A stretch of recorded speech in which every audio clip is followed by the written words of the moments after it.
작년 겨울 이제 코로나 사태가 처음 시작되고 또 우리 한 몇 차례 초반에 대유행 시간을 거쳤었죠. 그때만 해도 많은 사람들이 언젠가는 이 코로나가 종식이 될 것이다 라고 생각했습니다.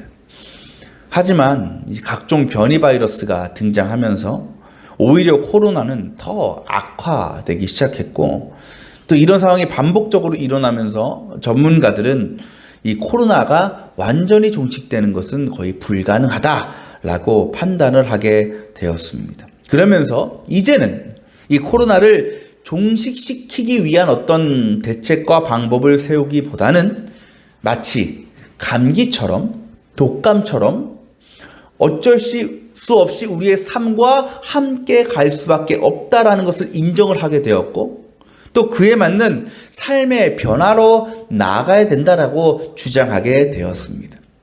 그래서 나온 것이 무엇이죠? 위드 코로나라는 거죠. 함께 가는 거예요.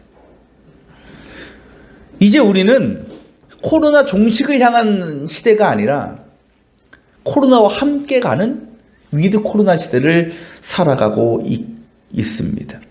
그리고 정부는 이 위드 코로나 시대를 살아가면서 단계적 일상 회복이라는 이름으로 여러 가지 지침들, 많이 완화됐죠. 지침들을 발표했고 새롭게 내어놓았습니다. 그래서 이제는 어떤 모임의 제약에서도 백신을 맞았으면 굉장히 자유로워졌죠. 요즘에 야구 코리안 시리즈가 한창 이제 오늘부터 시작됩니다. 이제는 모든 관중이 다 입장할 수 있어요. 100% 백신 접종 완료자에 한해서. 얼마나 야구 팬들이 그걸 기다렸겠습니까? 야구장 가서 직관이라 그러죠. 이제 모임도 이제 시간 제한이 없어졌잖아요. 24시간 할 수도 있고 또 10명까지도 모일 수 있고. 우리가 보통 모임이 10명 이상 모이는 모임은 거의 없잖아요. 그죠? 10명 안에서 자유롭게 모일 수 있게 되었습니다. 그러니까 어떻게 보면 코로나 이전과 크게 다름없는 삶을 우리는 살아갈 수 있게 되었다라는 겁니다. 하지만 분명한 것은 우리가 위드 코로나 시대를 살아간다고 해서 이 코로나가 완전히 없어졌다? 그건 절대 아니라는 거예요. 그럼에도 우리는 여전히 지금도 그렇지만 마스크를 열심히 착용해야 되고, 또 사람이 많이 모이는 곳은 가능하면 피해야 되는 것이고, 또 수시로 손을 닦고 소독해야 되는 청결을 유지해야 되는 것입니다. 그러니까 자유를 우리가 많이 가졌지만, 자유를 누리게 되었지만, 그럼에도 그 안에서 우리가 마땅히 지켜야 될 것들을 철저히 지켜나가는 것이 바로 이 위드 코로나 시대를 살아가는 우리의 새로운 방법이 되었다는 겁니다. 만약 우리가 이 시대의 흐름을 따르지 않고 위드 코로나 시대를 거스르고 그냥 내 마음과 내 뜻을 주장하며 살아간다고 하면 이제 우리는요, 위드 코로나가 아니라 다시 코로나 확산의 시대로 돌아갈 수밖에 없는 거예요. 그래서 지금 유럽의 많은 나라들이 위드 코로나 선포했다고 어떻게 됩니까? 다시 봉쇄하죠. 그저께인가 뉴스 보니까 네덜란드가 위드 코로나 딱 하자마자 3개월 만에 다시 봉쇄했다는 거예요. 왜? 지키질 않으니까 그런 거예요. 그 시대에 맞춰가지 않으니까 결국은 더 큰 어려움과 더 큰 제한을 받을 수밖에 없다는 거예요. 우리의 신앙도 마찬가지일 것 같아요. 하나님께서는요, 분명히 지금 이 시대를 살아가고 있는 우리 그리스도인들이 반드시 지켜야 하고 살아내야 될 신앙의 모습 혹은 믿음의 사명이라고 부르는 것들을 허락하셨습니다. 그렇다면 우리는 성도로서 우리가 하나님을 믿는 자들이라면 그 주님께서 원하시는 그 일들을 이 시대를 살아가는 가운데 감당해야 될 것이고, 또 그렇게 우리를 통한 하나님의 계획과 목적을 이루어 가야 할 것입니다.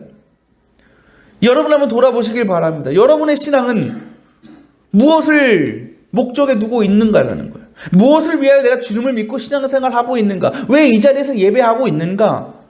과연 우리의 예배의 삶을 통해서, 우리의 믿음을 통해서 우리에게 목적하신 그 하나님의 뜻을 이루어가고 있는가? 더 나아가서 그 하나님의 뜻이 무엇인지 여러분 제대로 알고는 살아가고 있는가라는 거예요. 오늘 말씀 보면요, 예수님의 제자들이 예루살렘 성전을 바라보면서 이렇게 감탄합니다. 1절에 이렇게 얘기하죠. 선생님, 이걸 보세요. 얼마나 굉장한 돌입니까? 얼마나 굉장한 건물들입니까? 여기서 굉장한이라는 말은 누가복음에 보면 아름다운이라고 표현합니다. 그러니까 이 돌이, 그들이 감탄하고 있는 돌이 무엇이냐면 예루살렘 성전을 떠받치고 있는 성전의 기둥을 말해요. 근데 이 기둥이 높이가 약 12m가 된다고 합니다. 한 3층, 4층 높이가 되는 거죠. 이 건물 정도 높이가 되는 기둥 하나가. 이 기둥이 몇 개겠어요? 한두 개겠어요? 수십 개는 될 거예요. 그것도 대리석. 얼마나 비싸고 아름다운. 그러니까 그 예루살렘 성전 여러분 상상만 해보면 뭐 우리가 우리나라에서 뭐 크다고 하는, 잘 지었다고 하는 교회, 이건 될 것이 없는 거예요. 될 것이 없는. 너무나 아름답고 너무나 웅장한, 압도되는, 우리도 뭐 어떤 그런 건물들 보면 압도되잖아요. 저희 아버지가 몇 년 전에 스페인 여행 가셔가지고 그 가우디 그거 보더니 압도돼. 여러분도 그런 경험 있으시죠? 어떤 건물을 보거나 어떤 건축물을 봤을 때 감탄하게 되는. 근데 여러분, 그렇게 그 예루살렘 성전을 바라보면서 감탄하고 있는 제자들 향해서 주님이 뭐라고 말씀하십니까? 여기에 돌 하나도 돌 위에 남지 않고 다 어떻게 돼요? 무너질 것이다. 지금 예수님은요, 예루살렘 성전을 향해서 저주와 심판의 말씀을 하고 계시는 거예요. 당시 제자들뿐 아니라 모든 유대인들은요, 예루살렘 성전을 어떻게 생각했느냐? 오직 예루살렘 성전에만 하나님이 계시다. 그렇게 믿었어요. 그래서 명절이 되면 전국 각지에 흩어져 있는 사람들이 어디로 모입니까? 꼭 예루살렘 성전으로 모이는 거예요. 혹 그렇지 못한, 부득이한 사정으로 오지 못하는 유대인들은 어떡합니까? 예루살렘 성전을 향해서 예배를 드렸어요. 그 자기 위치에서. 그러니까 그들에게 예루살렘 성전은 그냥 건물이 아니고 그것 자체가 하나님이에요. 그래서 그들은 하나님이 계시는, 그리고 하나님 자체인 그 예루살렘 성전을 가능하면 크고 화려하고 멋있게 지은 거예요. 그런데 지금 예수님께서는 그들에게 마치 하나님과도 같은, 어찌 보면 그들의 신앙의 이유와 목적과도 같았던 그 예루살렘 성전을 무너뜨리겠다. 여러분, 이 유대인들에게 예루살렘 성전이 무너진다라는 것이 어떤 의미일까요? 그냥 건물 하나 철거하는 그 정도에? 아니에요. 누가 무너지는 거예요? 하나님은 무너지는 거예요. 아마도 제자들은 그 말씀을 듣고 굉장히 큰 충격을 받았을 겁니다. 그러면서 이렇게 생각했을 거예요. 야, 성전이 무너진다고? 그때가 세상의 종말이겠구나. 마지막 때이겠구나. 맞아요. 예수님의 이 말씀은 이 세상의 마지막 때가 올 것이라는 것을 예언하시는 말씀이에요. 하지만 우리가 너무 이것을 흔히 종말론적으로, 그래서 비관적으로만 생각해서는 안 됩니다. 예수님께서 말씀하신 이 성전이 무너지는 때라는 것은 제자들의 생각처럼 종말의 때, 세상이 무너지는 때가 아니라 정확히 얘기하면 어떤 때냐? 하나님의 나라가 완성되어지는 때라는 겁니다. 하나님 나라가 완성되어지는. 지금까지 유대인들의 신앙의 중심에는 뭐가 있었다고요? 성전이 있었어요. 예루살렘 성전이. 그들에게 하나님이 곧 성전이고 성전이 곧 하나님이었습니다. 그렇게 그들은 하나님을 마치 뭐로 여긴 거예요? 그냥 건축물로 여긴 거예요. 그래서 성전을 더 크고 더 멋있게 더 웅장하게 짓는 것이 하나님께 기쁨을 드리고 영광을 드리는 것이다 라고 믿었습니다. 더 나아가서 예루살렘 성전 누구만 들어가요? 유대인들만 들어가잖아요. 유대인들만 들어가서 그 안에 계시는 하나님의 임재를 체험할 수 있다. 우리가 그런 존재다라면서 자랑하였어요. 그런데 예수님은 오늘 그런 유대인들을 향해서 완전히 새로운 신앙의 시대를 선포하시는 겁니다. 그것이 무엇입니까? 성전이 아니라 예수 그리스도를 믿는 믿음을 통한 구원이 시작될 거라는 거예요. 그러면서 주님은 그때가 오면 세상에 어떤 일이 일어날지 가르쳐 주고 계십니다. 우리가 읽은 6절, 7절, 8절에 예수님께서 열거하시죠? 어떤 일들이 있어요? 많은 사람이 내 이름으로 와서 내가 그리스도라면서 사람을 속이고 전쟁이 일어나고 지진이 일어나고 기근이 들 것이다. 주님은요, 새로운 주님의 나라가 시작되면 거짓 선지자들이 등장하고 전쟁이 벌어지고 지진과 기근 같은 자연적 재해가 일어난다고 말씀하십니다. 근데 저는 이 말씀을 그냥 문자적으로 재해로 해석하는 것이 아니라 우리 영적으로 봐야 된다고 생각해요. 곧 전쟁이라는 것은 뭐냐? 사람이 싸우는 게 아니고 영적인 전쟁을 이야기할 수 있는 것이고, 또 지진이라는 것은 뭘까? 우리가 예수 그리스도를 믿는 그 믿음의 기초를 흔들어버리는 세력들이 등장한다는 것이고, 기근이라는 것은 무엇입니까? 영적인 기근이라는 거죠. 그래서 우리의 심령과 영혼이 갈급한 상태가 있을 것이다라는 겁니다. 그러면서 주님은 그 상황 속에서 우리가 가장 먼저 그리고 반드시 감당해야 될 일이 있다, 그 사명이 있다라는 것을 말씀하셔요. 우리 10절 한번 볼까요? 우리 한번 다 같이 읽어봅시다. 10절 시작. 먼저 복음이 모든 민족에게 전파되어야 한다. 지금 예수님은요, 예루살렘 성전이 무너지고 이제 새롭게 시작되는 하나님의 구원의 시대의 목적을 분명히 밝히시는 거예요. 그것이 뭐라고요? 복음이 모든 민족에게 전해지는 일이다라는 거죠. 곧 하나님 나라는 언제 완성이 됩니까? 모든 민족의 구원을 통해서 이루어진다라는 거예요.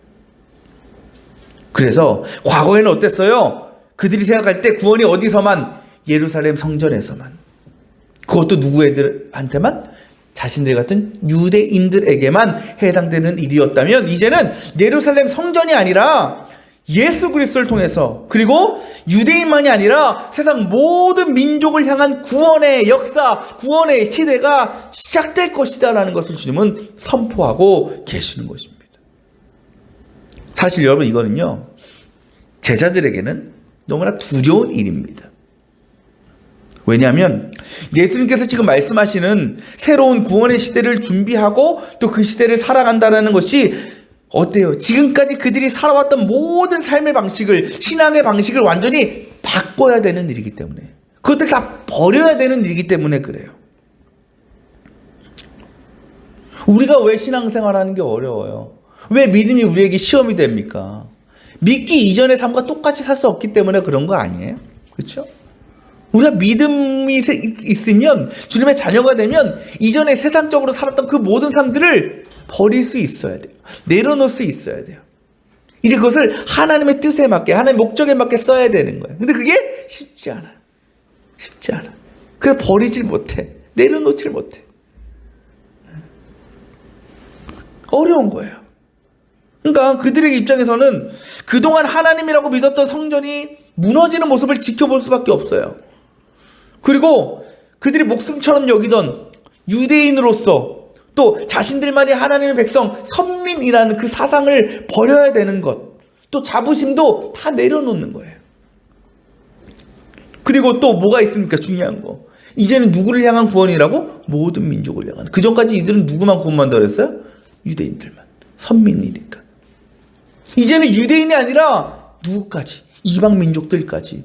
유대인들이 이방인들을 어떻게 생각했어요? 부정한 자라고 멸시했잖아요. 그렇죠? 멸시하고 천대하던 그 이방인들 향해서도 뭐 해야 돼? 이제 전도해야 돼. 복음을 전해야 되는 거예요. 근데 더 나아가서요, 주님은 너무도 무서운 말씀을 하십니다. 9절, 12절, 13절 이렇게 말씀하셔요. 사람들이 너희를 법정에 넘겨주고 너희가 회당에서 매를 맞을 것이다. 형제가 형제를 죽음에 넘겨주고 아버지가 자식을 또한 그렇게 하고 자식이 부모를 거슬려 일어나서 부모를 죽일 것이다. 너희는 내 이름 때문에 모든 사람들에게 미움을 받을 것이다. 여러분, 이거는요 도저히 감당하기 너무나 어려운 일들 아닙니까? 그것도 그 모든 일들이 뭐 때문에? 내 잘못이 아니라, 내 실수가 아니라 예수님 때문에, 믿음 때문에, 복음 때문에 내가 그 일을 감당하게 된다고 하면요, 아무리 주님의 제자라고 해도, 아무리 믿음이 좋아도 너무나 무섭고 떨리는 일이에요. 하지만 그럼에도 주님은 하나님 나라가 이 땅에 이루어지려면, 하나님 나라가 이 땅에 완성되려면 반드시 그러한 과정을 거쳐야 된다 라고 말씀하시는 것입니다. 그러면서 주님이 우리에게 약속하신 게 있죠. 11절 이렇게 말씀하시죠. 한번 볼까요? 사람들이 너를 끌고 가서 넘겨줄 때 너는 무슨 말을 할까 하고 염려하지 마라. 무엇이든지 그 시각에 말할 것을 너에게 지시하여 주신 대로 말하여. 누가 지시해요? 말하는 이는 너희가 아니라 성령이시다. 주님은 분명 그들이 새로운 예수 그리스도의 구원의 시대를 살아가고 또 복음을 전하면서 온갖 핍박과 어려움을 당할지라도 성령께서 함께 하시고 성령께서 도와주시고 성령께서 너희를 지켜주실 것이다 라고 약속하고 계시는 거예요. 인간의 능력과 인간의 생각으로는 도저히 받아들일 수도 감당할 수 없는 일이겠지만 성령님이 이끄시는 대로 순종할 수 있다면 하나님의 지혜와 그 능력 가운데 승리할 수 있을 것이고 또 그로 인해서 놀라운 복음의 열매를 거두게 될 것이라고 분명히 선포하고 계시는 것입니다. 여러분, 바로 저와 여러분들이 예수님께서 오늘 말씀에 제자들에게 선포하신 그 새로운 구원의 시대를 살아가고 있는 사람들 아니겠습니까? 그렇죠? 주님의 말씀처럼 정말이지 그 예언의 말씀이 그 시대의 징조들이 지금 우리가 살아가는 시대에 너무나 많이 나타나고 있잖아요. 거짓 선지자들 너무나 많고요. 영적인 기근이 일어나고 있고요. 또 우리가 믿음 때문에 핍박받고 손가락질 당할 때도 얼마나 많습니까? 하지만 그런 세상 속에 살아가는 우리들에게 주님은 제자들에게 허락하셨던 그 시대의 목적, 즉 하나님 나라의 완성을 이루어 가시기 위한 사명을 맡겨주셨어요. 그것이 뭐라고요? 모든 민족에게 복음을 전해야 한다. 전해져야 한다. 우리를 통해서. 여러분은 그 사명을 감당하며 살아가고 있습니까? 솔직히 그렇지 못한 것이 우리의 현실이죠. 왜 그럴까요? 그것은 아마도 우리의 신앙의 목적이 전혀 엉뚱한 것에 있기 때문에, 주를 믿는 이유가 전혀 엉뚱한 것에 있기 때문에, 그래서 아직까지 하나님께서 이미 시작하신 그 새로운 구원의 시대를 살아갈 준비가 되어 있지 못하는 것입니다. 마치 제자들처럼 그저 성전의 겉모양을 바라보면서 그것으로 하나님을 바라보고 자신이 하나님의 백성임을 드러내려 한 것처럼 우리도 인간적인 생각과 인간적인 유익과 만족을 위해서, 그리고 세상의 자랑거리를, 내가 세상적인 자랑거리를 만들기 위해서 하나님을 믿고 신앙을 지켜왔던 우리의 모습이었어요. 여러분, 이 시대의 흐름과 시대의 방식을 잘 따라가지 못하면 그 사람은 어떻게 됩니까? 도태되는 거예요. 그죠? 뒤떨어질 수밖에 없어요. 지금 위드 코로나 시대를 살아가는 우리는요, 이 위드 코로나 시대에 맞춰진 방침과 지침들을 반드시 잘 따라야 되고 지켜야 돼요. 그렇지 않고 사람들이 그 유럽 사람들처럼 마치 코로나 끝난 것처럼 아무것도 아닌 것처럼 내 마음과 내 뜻대로 살아간다면 우리는 지금보다, 우리가 경험했던 것보다 훨씬 더 크고 심각한 상황을 맞이할 수 있는 겁니다. 정부에서 겁주잖아요. 까딱하다 10,000명 된다. 10,000명 된다. 남의 얘기 같아요, 여러분? 에이, 설마? 우리 처음에 1,000명, 2,000명 될 때 상상을 했습니까? 3,000명 넘어가지고 상상했어요, 여러분? 못했어요. 그때는요, 300명만 돼도 우와, 벌벌 떨었어. 그렇게 되는 거 순식간이에요, 순식간. 아, 지금 2,000명, 3,000명이니까 설마 10,000명까지 가겠어? 순간이야, 가는 거. 지금 싱가포르? 우리나라보다 인구 훨씬 적잖아요? 거기가 1,000만 명 되나요, 싱가포르? 거기 확진자가 하루에 10,000명 넘게 나오는 거예요. 왜? 시대를 따르지 못하면, 그 방식대로 살지 못하면 그렇게 되는 겁니다. 뭐 이거 우리 자유를 뺏어간다? 이건 자유의 문제가 아니에요. 더 free is not free라는 말 있잖아요. 자유는 공짜가 아니다. 그렇죠?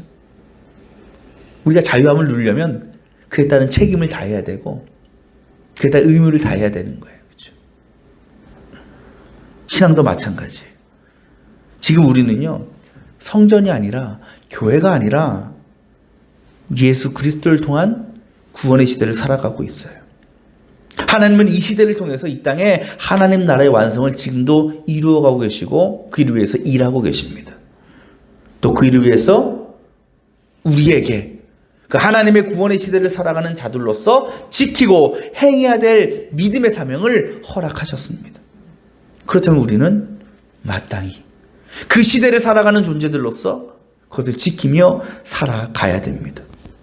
만약 우리가 하나님 방식이 아니라 여전히 인간적인 욕심과 인간적인 만족을 채우기 위한 신앙, 그저 성전의 겉모습만을 바라보면서 감탄하고 환호했던 이전의 제자들처럼 살아가면 우리의 믿음이라는 것은 언젠가 완전히 무너져 버리게 되고 구원으로부터 멀어지게 되는 것입니다. 지난주부터 우리는 새로운 성전에서 예배하고 있습니다. 정말 모든 분들이 잘했다고, 예쁘다고 칭찬해 주십니다. 또 어제는 교회에 있는데 이 집주인, 건물주인 따님이 방문했었어요. 그분이 교회 계약할 때 같이 오셨거든요. 깜짝 놀라서 어떻게 오셨냐고 보러 왔대라는 거예요. 그러면서 목사님 너무 예뻐요. 너무 잘하셨어요. 너무 밝고 너무 좋아요. 막 칭찬해 주시는 거예요. 얼마나 뿌듯하든지. 저도 참 기쁘고 감사하죠. 그런 얘기를 들으면.